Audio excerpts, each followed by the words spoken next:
What's up, YouTube? It's your favorite coach, Coach Brendan. I'm finally back. It's been a long time, probably like a good month or so.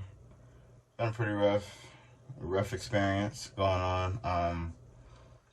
Just to update you a little bit while I've been gone, on July 23rd, let's say around 10:50 p.m., my father passed. And if anybody knows me, you know that me and my father were very close, and all of my life I did a ton of things to emulate him. Truthfully, that's why I'm a coach, because I watched him coach and impact so many lives. Also, just, my interests. I love music because he was a singer and a great musician. I got into music and started to learn music myself because of his influence. So, trying to move on now at 27 without a father who was, some would almost say, overly involved. It's definitely a test. I do think and believe that we go through a lot of things in life just so we're able to help someone else go through them. They may not be fair to us. They may not be what we want to happen. And in my heart, I truthfully believe my father was just prepared, to go. And I would always hear him say as we were growing up that you don't know the time or the place. You can't decide, when it's your time to go. So, to my father, I appreciate everything you've ever taught me. To you guys who do watch these videos, apologize I've been gone so long, but like I said, my head has just been in a spin right now, trying to figure out life without my father. If you do have your parents, just for all the kids watching, cherish your parents.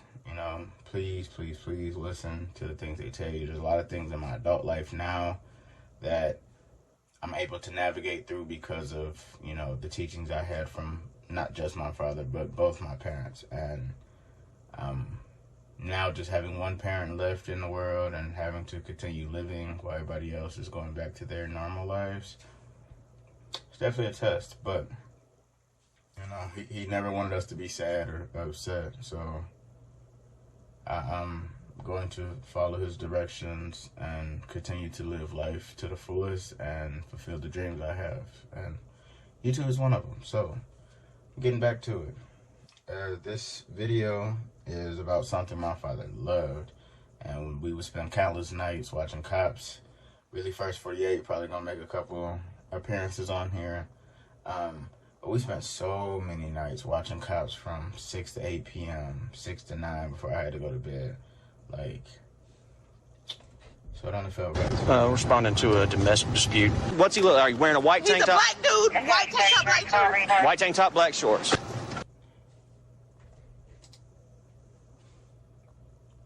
We're only 7 seconds in. She thought she was going to get some extra points by saying he a black dude. But if you hear the cop's response, he didn't care about that. He took her description and kept it pushing. More so, the question should be... To a domestic dispute. What's he look like? Wearing a white tank top? He's a black dude. White tank top, black shorts. White tank top, black shorts. That's correct. All right, well, here's what we're going to do. We're going to take... He didn't. I take it back. He definitely didn't. His demeanor is so calm because he knew it was coming. He didn't run. He still got his headphones on his neck. Whatever just happened. Take you back up here. We're going to talk to her and figure out what's going on. We're going to have them take a look at it. You hit me with a remote control. I understand. Okay. And then now how did you get the bruise? Listen, domestic violence is not funny. Anybody that beats on women, you're the lowest level of man there could be. But this cat hit her with a remote control. And then it's funny because she said remote control, which my dad used to say as a joke. He hit me with the broomstick. That right there come from her damn trying to grab me and tackle me like a football player. I mean, I ain't but so big. You know what I'm saying? I mean, you do the math. You know what I'm saying? She bigger than me. You know what I'm saying? What the hell I'm gonna do? Let her sit on me?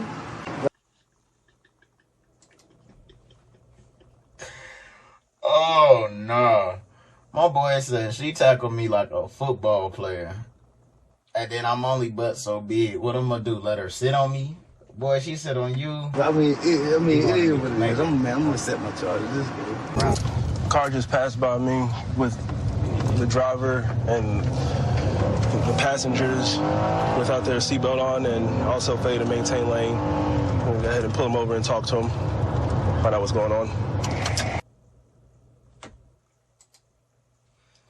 He didn't want to just say that he pulled them over because he saw they didn't have a seatbelt on. And then when a cop gets behind you, 9 times out of 10, you like checking the mirror, checking the road, checking the mirror, checking the road, checking the mirror, checking the road.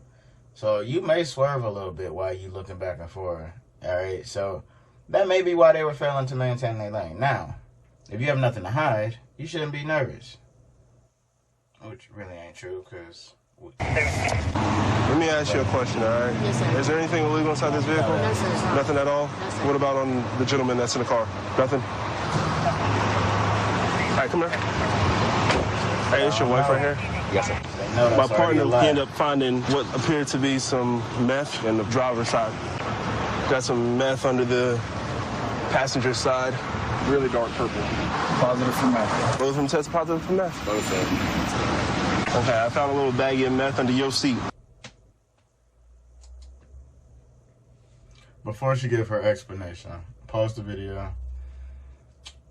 I'm going to sit here and wait for a couple seconds. Comment down below and tell me what you think her excuse is going to be. Because she's going to first say, well, I don't know how it got there, even though they found it under her seat. They pulled her out and said, did you have anything illegal? That was your time to say yes. Granted, I know they can't say, you know, what your time is going to be because the judge decides that. But honesty sometimes does go a long way. Depending on, the cops seem pretty cool outside of pulling people over for not having a seatbelt on. So he might have just, you know, depending on what state this is, you know, how I think you can get a ticket for meth now. So you didn't even have to go to jail. But now you lied, which is obstructing justice. It's a bigger charge now. And Okay? Yes. In between the center console and the seat by where you were sitting. That has nothing to do with me, buddy. Has nothing to do with you? No, sir. So how you gonna charge? You charging me with possession? Yes, sir. You charging both of us? Because it was in your possession. It was not in my possession. You didn't get that. if this is her boyfriend, he the worst too. How you gonna ask her? Listen what he says when they console and the seat by where you were sitting. Has nothing to do with me, buddy. Has nothing to do with you? No, sir. So how you gonna charge? You charging me with possession? Yes, sir. You charging both of us? Because it was in. You charging both of us? That's your girl, if that's what he's talking about. You trying to get her taken down to who's gonna go home and take care of y'all ferrets and tarantulas? Who's gonna go home and vacuum y'all lawn since y'all been up doing meth? You know? I understand addiction is a disease. Trust me. I have seen people go through these things. My heart goes out to their families. My heart goes out to them. But, like, if you going down, accept your punishment. It was in your possession. It was not in my possession. You didn't get that off me. All right. It was right there by your feet. It was right there. No, that's wrong. That was not in my well, then you can just... But you just talking to my lawyer about it. It's all good. All right, well, you just got to go to court and let the judge figure that out, all right? Your husband didn't want to claim it. Yeah, I promise And you. it was in also in your Husband? Yeah, it was also inside of your possession, all right? Fingerprint. Where the meth was. Yes, I don't do meth. I would look, sir, honest to God, I would piss in a truck right here on the spot All right, for you you. turn around and talk to me. Here. You talk to him.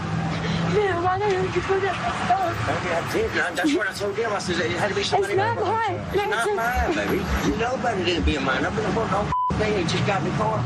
Because it's not mine. I have to do the it's yours, man.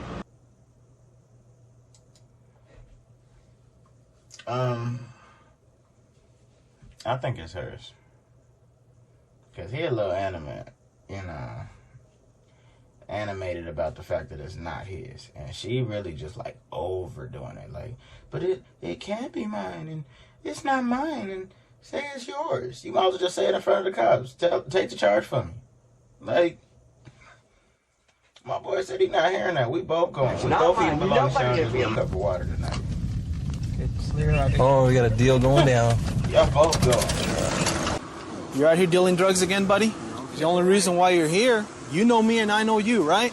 You got the cash. I know you're not working. I know you're not employed, and you got the money. Oh. The containers belongs to me, sir. Okay.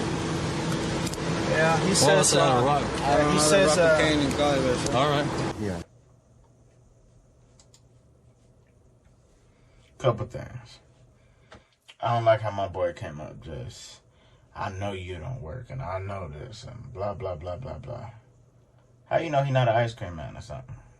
That mean you spending your whole shift tailing him around? No. Now, does he probably have convictions for drugs? I believe it. All right. That's a good inference that he might be selling drugs, but don't just come up so accusatory, like, you're selling drugs. Where do you have this money? I'm a stripper. That's why I have this money. What do you mean? I'd have fought that. But then, they find your little stash, you gonna say the container belongs to me, but not the drugs in the container. Possession is 9/10 of the law. My brother used to say this all the time. Anytime he would have something of yours or you had something of his, possession is 9/10 of the law, so he not liable. So, with that being somewhat true or folklore, I don't know. But you have the container and own the container that contains the drugs. They're your drugs. Are you lost? No. What are you doing over here? That's my friend right there. The girl? That girl. What's her name? Well, I had just met her. So she's not really a friend then. Do you have a drug You problem? don't know her name? Are those your real eyebrows? Yeah. Okay. I'm gonna ask you simple questions. Just be honest with me, okay? How many drug deals did you do today? Said are those your real Only like 2 or 3? Okay, well, thank you for your honesty. Okay? I appreciate it. But sit tight. I'll be right back. Okay. I'm gonna ask you simple questions. Just be honest with me, okay? Do you have a drug problem? Yeah. Are those your real eyebrows? No. Well, both you drug users will not hang out in our city anymore, right? No, sir. And you're gonna say no to drugs? So he looked like he might be able to get away with saying he don't do drugs. He probably just getting started. This one right here? Ooh-wee. So, like I said at the beginning, sorry for the absence. Again, lost the most important man in the world to me.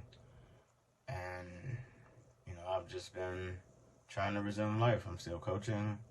I have a travel soccer team, which I have a game today, actually. I also have a football team as well. And, like I said, Coach Brendan, that's a very real thing. And that's what's helping me cope with life right now is being around my kids. So, with that being said, Coach Brendan, until next time, I'm out.